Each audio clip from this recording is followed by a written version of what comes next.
I couldn't find a place inside because it was busier than usual. Outside is uncomfortable. On the busy sidewalk where the traffic is noisy, people let their dogs pee right by your table.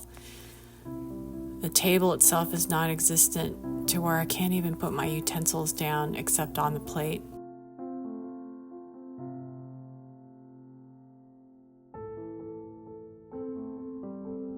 Why am I doodling here? Well, because their salmon and bagel is above average, always consistent. And I've learned to roll all the capers off because they just fall off when I'm taking a bite. And because they have really good coffee. I also really wanted to get a drawing down that I dreamt about last night.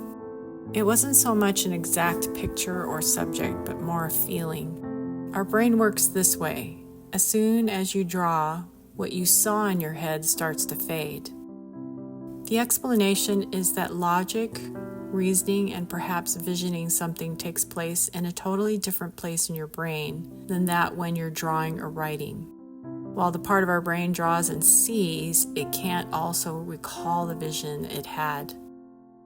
I remember a piece I did that I woke myself up in the middle of this crazy, fantastical dance of colors and shapes. I might have even experienced music. I knew that I wasn't going to be able to remember this in the morning, so I jumped out of bed. I drew the shapes and mixed the colors and constructed the drawing as best as I could before it dissipated. I think I drew for almost 36 hours straight and came up with Insomnia Two.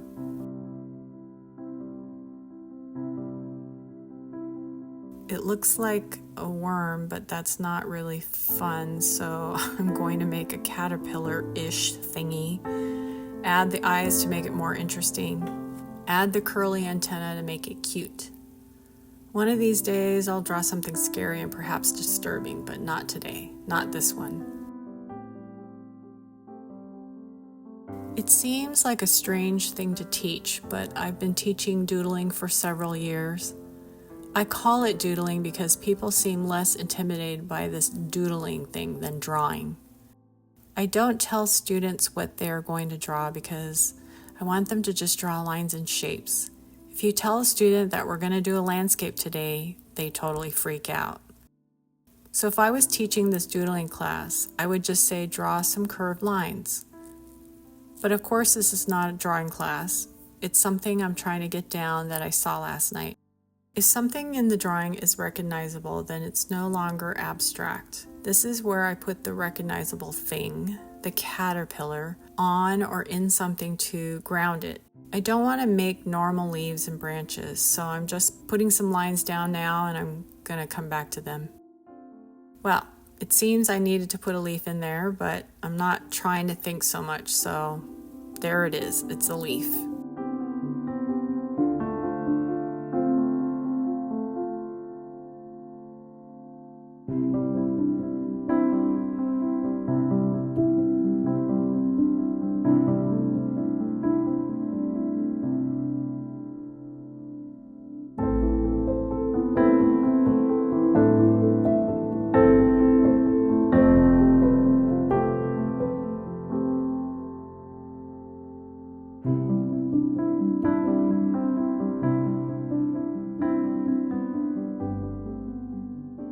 I'm constantly breaking rules when it comes to graphic and flat versus rendered and perspective. But I think that makes a drawing and drawing it more fun. We're not being technically correct and consistent, but who cares?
At this point, I have almost lost 90% of my vision, of the dream that is. The only thing I can recall is the effect of a glistening cloisonne. To make it look like what I saw in my dream, I kept the flowers lined in paper and made the background dark. The more ink you put down on paper, the more coverage, the more this area will stand out. So thicker, heavier lines call your attention more than thin lines. But of course, the scribbling of a lot of thin lines, like the eyes for instance, makes the area more interesting, more three-dimensional, and darker. I guess there's really no technical ink term for scribbling. I do it because it's fast, it's not hard on the hands, and it's kind of fun. Swirls are one of my favorite things to draw. Tight swirls with thicker pen creates a darker shade.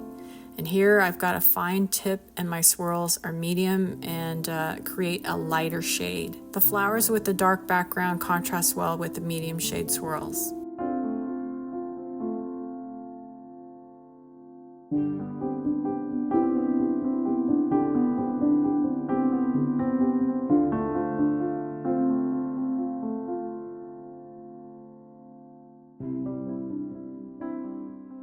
I'm adding a solid block of ink to the legs to push them back and make them look like they are under the body.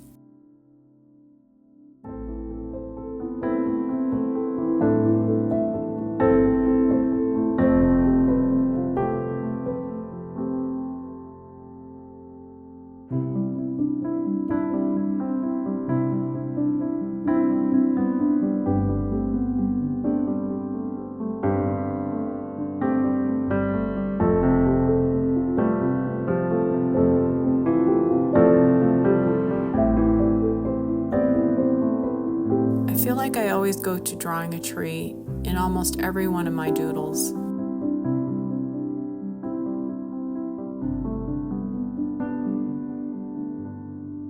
Trees are a witness to our lives. They stand and wait for you as you move, going away, coming back. Trees, they don't judge. They only give us shade and shelter and food. They aren't wise per se, only reflective and passive. They tell stories, but they never use the secrets we share to damage. Take care in cutting their branches. Give them room to grow. Leave them be and enjoy their beauty. Sit under their arms and listen to their leaves rustle, echoing time. When you weren't there yesterday, and you won't be there tomorrow.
I like to draw things where you have to look at it again and again, and maybe the next time you see it, you'll see something different than the first time you saw it. I like to give my art a bit of a twist, a turn, something unexpected and unpredictable.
Because I have so many unusual and different textures and objects in this doodle, most of my doodles, I have to do this where I find a way to make it one piece.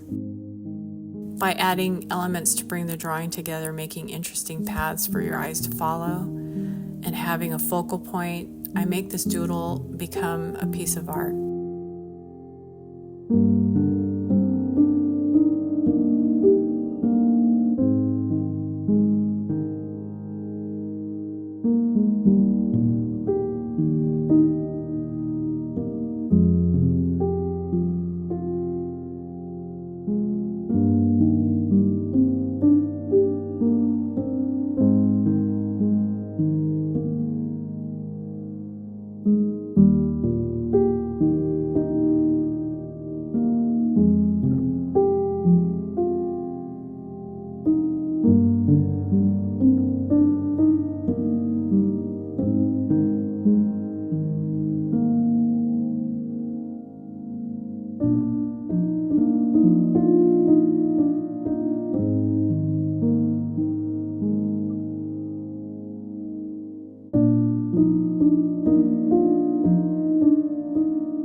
I draw common shapes to unite the drawing. Dots on one side to the other, flowers in this critter and flowers in the ends of the lines.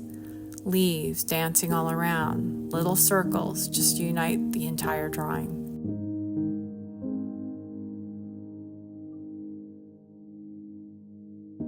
There's nothing more annoying to me than seeing an artist title a work of art that they've done as untitled.